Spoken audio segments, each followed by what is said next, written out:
욥기 1장 1절을 봅니다. 같이. 우스 땅에 한 사람이 있었는데 그의 이름은 욥이더라. 그 사람은 온전하고 정직하며 하나님을 두려워하고 악을 피하는 사람이더라. 이렇게 말씀을 하고 있습니다. 오후에는 욥기를 통한 교훈이라는 주제로 말씀을 전하겠습니다. 욥기를 통한 교훈. 욥기는 BC 1800년경, 지금부터 약 5800년경에 기록된 책이보다 창세기보다 약 300년 정도 앞서서 기록된 책입니다. 특히 욥기는 모세 이전에 기록된 책으로서 창조와 가까운 시기에 기록되기 때문에 우주과학에 대해서 자세히 알아낼 수 있는 책이 바로 욥기입니다. 욥의 히브리어 어구는 박해받는 자라는 뜻입니다. 박해받는 자. 그러니까 이스라엘처럼 욥은 사탄에게 박해를 받죠. 6절에서 21절에 쭉 보면은 박해를 받아요. 어떻게 박해를 받는가? 6절부터 보면 아주 기가 막힌 일이 벌어져요. 하루는 하나님의 아들들이 와서 주 앞에 섰고 사탄도 그들 가운데 왔더라.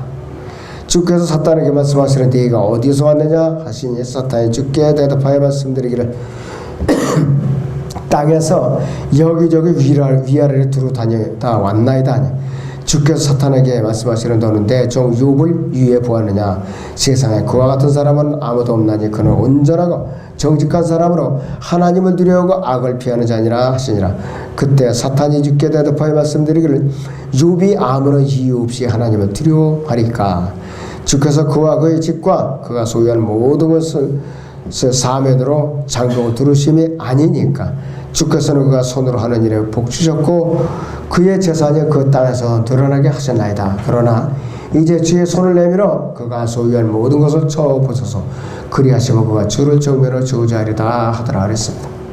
주께서 사탄에게 말씀하시기를 보라 그가 소유한 모든 것이 네 권세에 있으나 다만 그의 몸에는 네 손을 대지 말지니라 말라 하시니 사탄이 주의 먼전에서 물러가니라 그랬습니다.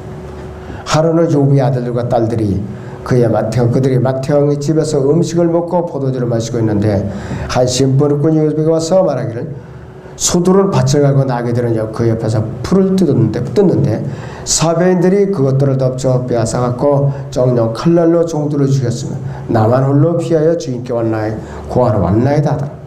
그가 아직 말하고 있는데 또 한 사람이 와서 말하기를 하나님의 불이 하늘에서 떨어져 양들과 종들을 불살라 진멸했나이다. 나만 홀로 피하여 주인께 고하러 왔나이다 라고 하더라. 그가 아직 말하고 있는데 또 한 사람이 와서 말하기를 갈대아인들의 쇠물을 지어 낙타들을 덮쳐 끌고 갔고 정령 칼날로 종들을 죽여서 나만 홀로 피하여 주인께 구하러 왔나이다 하더라. 그가 아직 말하고 있는데 또 한 사람이 와서 말하기를 주인님의 아들들과 딸들이 그들이 맏형집에서 음식을 먹고 포도주를 마시고 있는데 보소서 광야로부터 큰 바람이 와서 그 집이 내 모퉁이를 치니 그 집이 그 청년들 위에 무너져서 그들이 죽었나이다. 나만 홀로 피하여 주인께 구하러 왔나이다 하더라 그랬습니다. 순식간에 벌어진 일이에요. 순식간에. 자, 그러니 이 욥이야말로 너무나도 엄청난 일을 당한 사람이에요. 너무나도 엄청난 일을 당한다. 거기다가 또 기가 막힌 일이 있어요. 2장 7절부터 보니까 그러므로 사탄이 주의 면전에서 떠나가 발바닥에서 머리끝까지 심한 종기로 욥을 치니 욥이 질그릇 조각을 가져다 그것으로 자기 몸을 긁고 제 가운데 앉아있더라. 그때 그의 아내가 욥에게 말하기를 당신이 아직도 당신의 온전함을 간직하려 하느냐 하나님을 저주하고 죽으라 하더라 이랬어요. 아내에게 악담까지 들어요.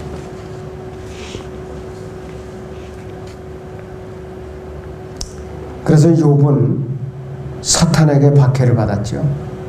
욥은 요한계시록 12장에 발견되는 것처럼 이스라엘의 고난을 보여주는 모형입니다. 예표예요.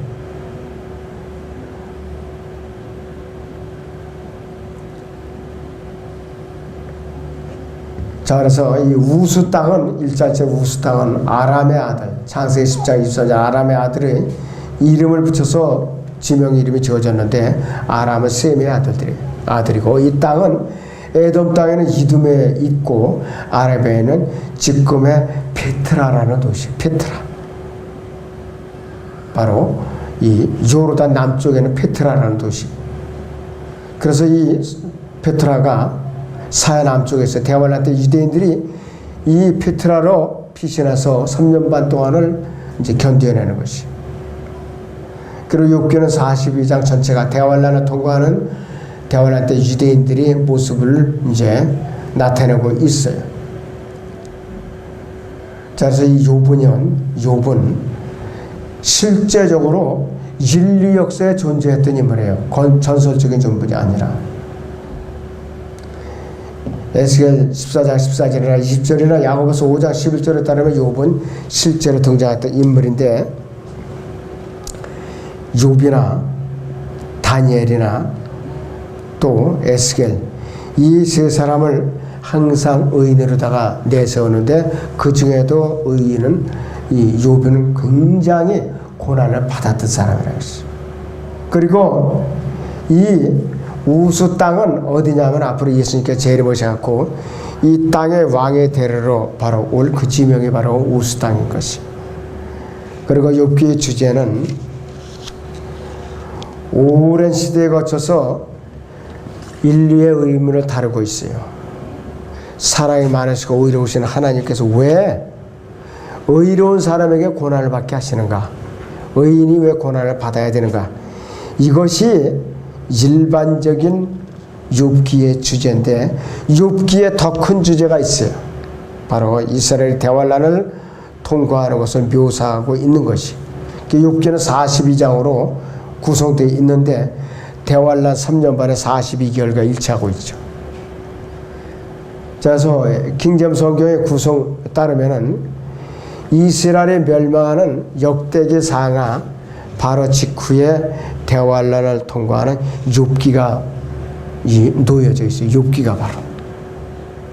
그리고 그 후에 다윗의 보좌에 앉아서서 통치하시는 하늘의 왕국을 다루고 있는 시편이 등장합니다. 지상 왕국을 다루고. 그 다음에 욥의 시론은 대환란 고통과 아주 비슷해요. 대환란의 고통.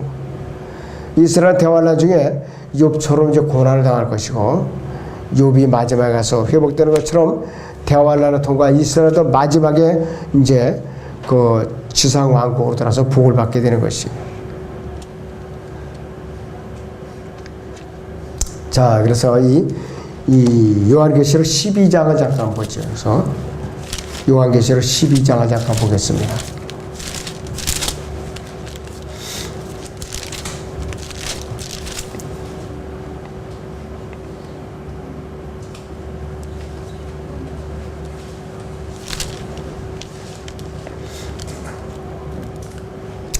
이 절을 보시면 아이를 뵌 그 여인이 산고로 울부짖으며 출산하려 함으로 아파하더라 그랬습니다.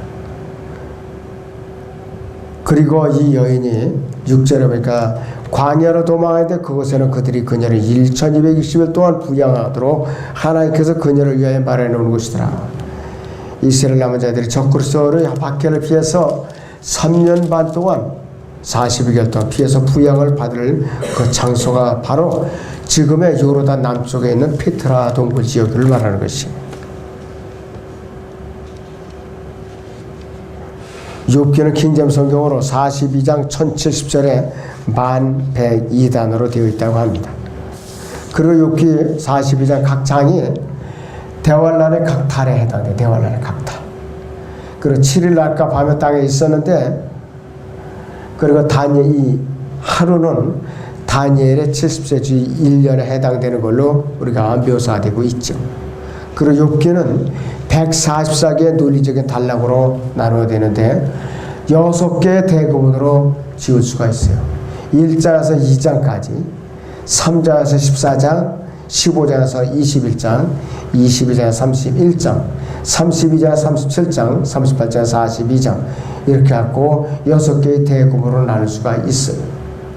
그리고 14만 4천 명의 하나님의 종들이 대환란 때 인을 받는데 여기서 12지파에서 나온 14만 4천 명의 동정의 유대인들은 대환란 때 두 번 언급이 되고 있어요.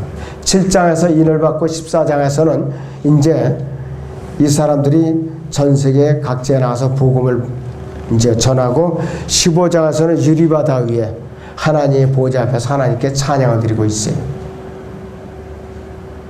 이번 이스라엘이 대환란 때 받게 될 에돔 땅, 저 페트라에 있게 된다 이거였어요. 욥을 박해한 자는 대환란 때 이스라엘을 이제 박해하러 올 것인데 누구냐? 적그리스도를 말하는 것이. 요한계시록 12장 13절을 봅니다. 요한계시록 12장 13절을 봅니다.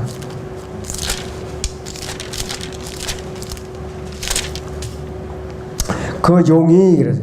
자기가 땅으로 쫓기는 것을 알고서 사내 아이를 출산한 그 여인을 박해하더라 그랬습니다. 사내 아이를 출산한.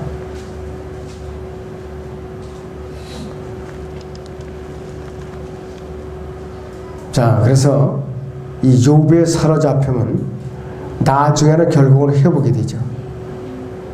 이스라엘이 마치 사탄에게 42달 동안 포로로 잡혀 있다가 포로에서 풀려난 것과 똑같이 비유할 수가 있어요.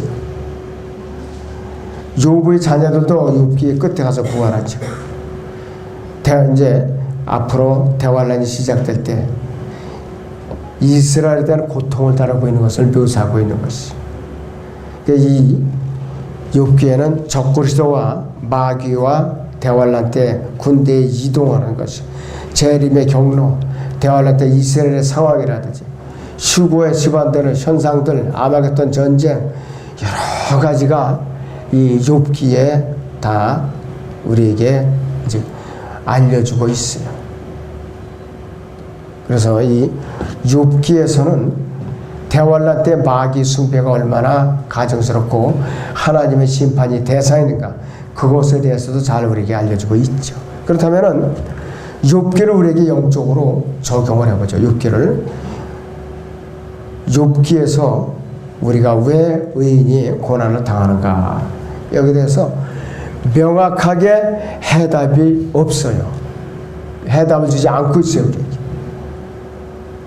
인내의 축복을 우리에게 주고 있는데, 욥은 시련을 겪고 난 후에 더 형편이 나아졌어요.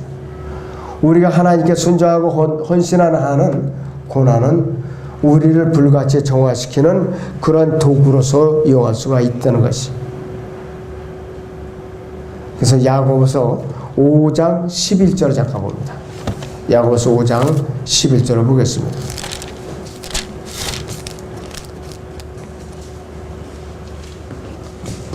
보라, 우리는 견뎌내는 자들을 복 있는 사람들로 여기나니 너희가 욥의 인내를 들었고 또 주의 결말을 보았거니와 주는 인정이 심히 많으시고 자비로우시니라, 이렇게 말씀을 하고 있습니다. 욥의 인내의 교훈에 대해서 야고보서 본문 5장 11절에서 다루고 있어요. 그래서 인내는 뭐냐? 시려운 가운데서 끝까지 주님을 배반하지 않는 신실한 것을 말하는 것입니다. 하나님에 대한 믿음을 유지했고 끝에 가서는 하나님께서 그의 순결함을 입증해 주려고 믿고 있었고, 또 욥은 끝까지 잘 이겨낸 것이. 욥기의 가장 큰 교훈은 어떻게 요약할 수 있는가? 하나님께서 우리의 생활 가운데서 절대로 우리에게 이제 주권을 가지고 행사하시면서 그분의 뜻에 대해 우리에게 반드시 설명을 해야 하는 것은 아니다, 이렇게 가르치고 있는 것이죠. 욥기와 시편과 잠언지가 이제 비교를 하면은, 욥기는 인생에 대해서 깊이 생각하고 깊이 느끼는 사람에게는 책 중에 책이 바로 욥기예요. 그다음 시편은 혼의 마음속 외침을 생생하게 묘사하는 책이라고 그랬고, 잠언은 지혜의 셈을 다루고 있는 책이라고 했어요. 다시 말씀드리면 욥기는 인생에 대해서 깊이 생각하고 깊이 느끼는 사람에게는 책 중에 책이에요. 시편은 혼의 마음속 외침을 생생하게 묘사하는 책인가 하면은 잠언은 지혜의 셈을 다루는 책이라고 그랬습니다. 1809년에서 1892년 사이에 살았던 영국의 테니슨 경이라는 사람이 있었어요.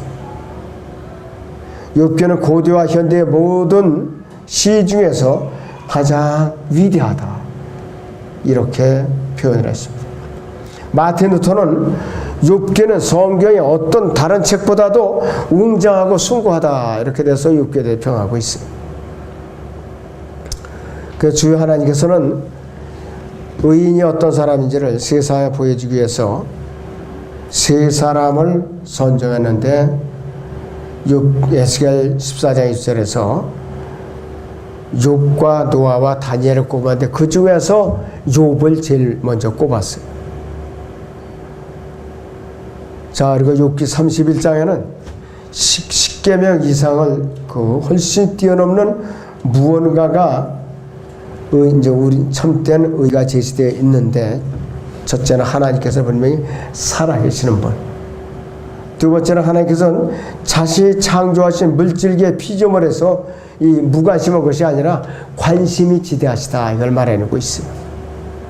세 번째, 하나님께서 사람들이 서로 의사소통하는 것과 같은 방법으로 피조물들과도 직접 의사소통을 하신다 했어요. 즉 말로 소통을 하신다 이게. 우리하고 피조 세계는 의사소통이 안 되고 있는데 하나님과는 소통이 되더라 이것이. 세 번째, 하나님께서 사람들이 서로 의사소통을 하는 것과 같은 방법으로 이 피조물들과 직접 의사소통을 하세요. 말로 소통을 한다 이것이. 그리고 완벽한 계시를 축자적 영감으로 불어넣으실 만큼 능력이 있으시기 때문에 하나님께서 오류 없이 이 욥기를 보존하실 능력이 있는 분이에요. 그리고 이 진리를 찾는 죄인들이 이 하나님의 향상된 계시, 완벽한 계시에 직접적으로 접근할 수 있는 것이죠. 그리고 욥기 1장 6절에서 12절 사이에는 우리의 고소자 마귀가 등장해요. 고소자 마귀. 성경에서 예수 그리스도의 인격과 사역 다음으로 하나님의 말씀에서 가장 중요한 비중을 차지하는 인물이 바로 이 고소자 마귀예요. 그 성경에서는 베드로나 야고보, 요한보다 이 합쳐놓은 세 사람의 정보보다 고소자의 이 마귀의 정보가 더 많아요. 데살로니가서 2장에서 죄의 사람이라고 그랬고 인격과 사역에 관한 정보가 더 이제 많이 있다고 그랬죠. 그 성경에서 사탄은 능력과 지혜에 있어서 하나님 다음 수준인데 뭐가 부족하느냐? 욥의 이 마귀에게 없는 것이 있어야 아니야. 명철이 없어요. 명철. 옳고 그름을 적재적소에 판단해서 배치시키는 그 능력이 없어요. 만약에 이 마귀가 명철과 지혜와 지식이 겸비했다면 우리는 싸우나 마나요. 우리는 이미 패했다 이것이. 그러나 다행히 명철이 없기 때문에 천만다행이라 이것이. 그럼 우리가 명철을 얻는 유일한 길이 뭐냐? 명철을 얻는 거. 욥기를 보세요.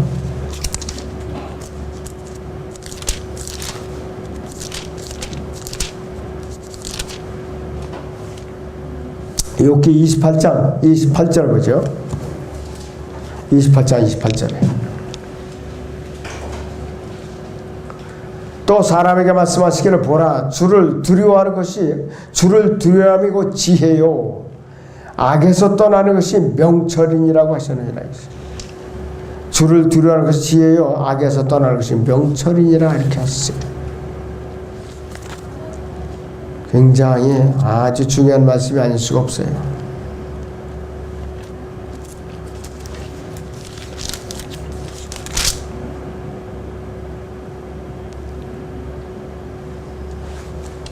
자, 그래서 이 명철을 얻는 것이 얼마나 중요하고 어떤 법칙을 지켜야 우리가 명철을 얻을 수가 있는 것을 알 수가 있죠.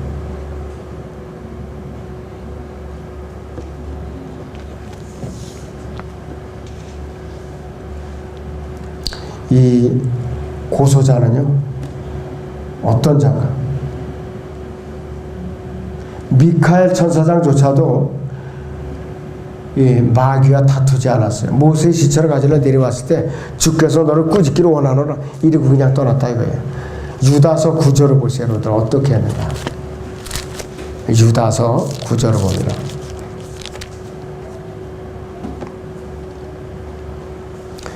그러나 천사장 미카엘도 그랬습니다. 그러나 천사장 미카엘도 모세의 몸에 대해 마귀와 더불어 다투며 논쟁할 때 감히 그를 모독하는 비난을 하지 않냐고 오직 주께서 너를 책망하시느라고 말하느니라 했습니다.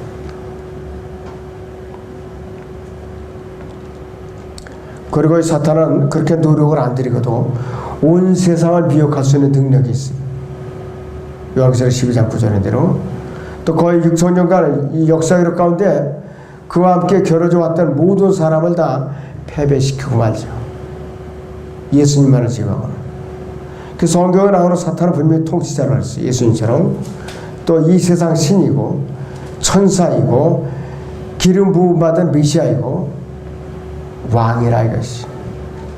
욥기 41장 3, 4절을 보죠. 욥기 41장 3, 4절을 봅니다.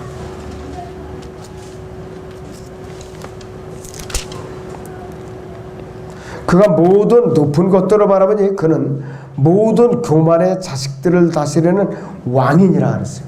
모든 교만의 자식들을 다스리는 왕이라고 그랬어요.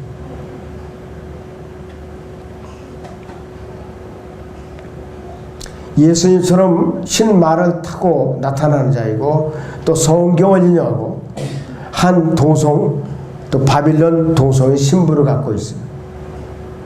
예수님처럼 그에도 사역자들이 있어요. 사도들이 있고 또 그들에게도 교회들이 있는데 다 가짜들이라 이것이. 사탄이 활동하는 무대는 종교형인데 종교를 제거하기 위해서 과학이나 교육을 사용하지 하지만은 이것도 질서에 불과한 것이죠. 그래서 일찌감치 선견지방에 있는 이 세상의 신에게는 미리 성취할 계획이 기다리고 있습니다. 저 외계에서 지구로 내려오는 거. 요한계시록 12장 보세요.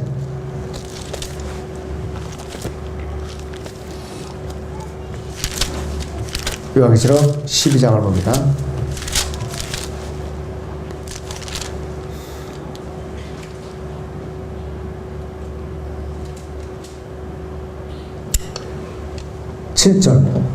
또 하늘에 전쟁이 있으니 미카엘과 그의 천사들이 두 용을 대항하 싸우고 용과 그의 천사들도 싸우나 그들이 이기지 못하여 하늘에서 더 이상 있을 곳을 찾지 못하더라. 그리하여 그 큰 용이 쫓겨나니 그는 마귀라고도 하고 사탄이라고도 하는 옛뱀 곧 온 세상을 미혹하던 자라. 그가 땅으로 쫓겨나고 그의 천사들도 그와 함께 쫓겨나더라 했습니다. 이러니 대환란 때 이 세상이 얼마나 혼돈스럽겠느냐 이것이.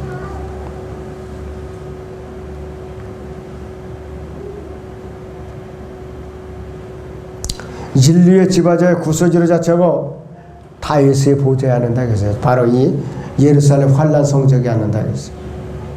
과거에는 하나님의 보좌를 덮는 5번째 그리움했죠. 현재는 용이고 또 앞으로 빛의 천사로 나타나요.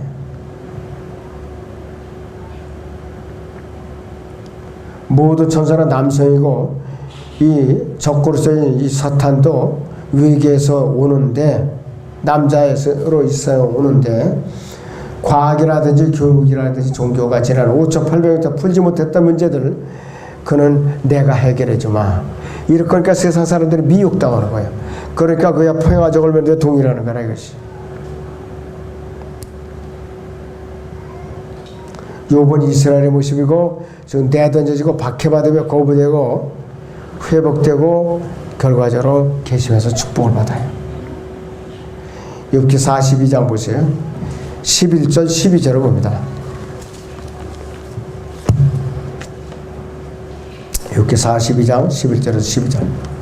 그때 그의 모든 형제들과 그의 모든 자매들과 전에 알았던 모든 자가 그에게 와서 그의 집에서 그의 형과 음식을 먹으며 그들은 주께서 그에게 내리셨던 모든 재앙에 대하여 그를 애도하고 위로하더라. 각자가 요괴에게 동 한 입과 금구걸이 한 개를 주었더라 그랬습니다. 그래야 주께서 욥의 후반을 그의 천사보다 더 복주셨으니 그가 양 1만 4천과 낙타 6천과 소 1천 계리와 암나귀 1천을 가졌더라 그랬습니다.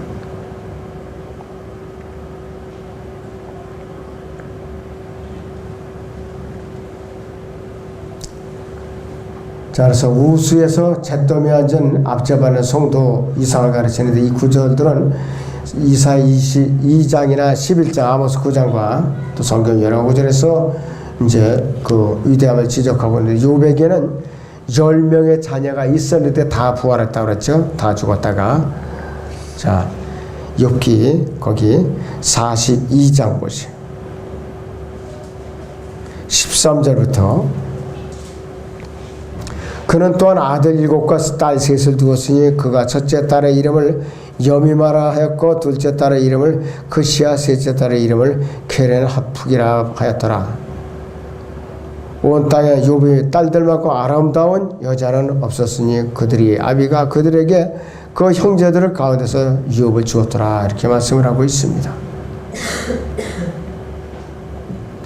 욥기가 우리에게 주는 교훈들이 7가지로 요약이 되는 첫째는 성경에서 60번 이상 인용이 되는데 첫째는 경건하게 살게 하지 않은 모든 사람들은 박해를 받으리라. 이것이 욥기의 교훈입니다. 두 번째, 하나님께서는 자신을 영화롭게 하시기 위해서 경우에 따라서 사탄을 들었었어요. 도구로. 세 번째, 인간은 가장 좋은 상태에 있어서도 죄인이라 이것이요. 시편 39편 5절입니다. 어떤 일들은 초자의 계시로만 설명될 수 있고 하나님의 길은 우리 길이 아니라 그분의 생각도 우리의 생각과는 다른 것이에요. 그리고 하나님을 사랑하는 자들은 모든 일에 합력해서 선을 이루기 마련이죠.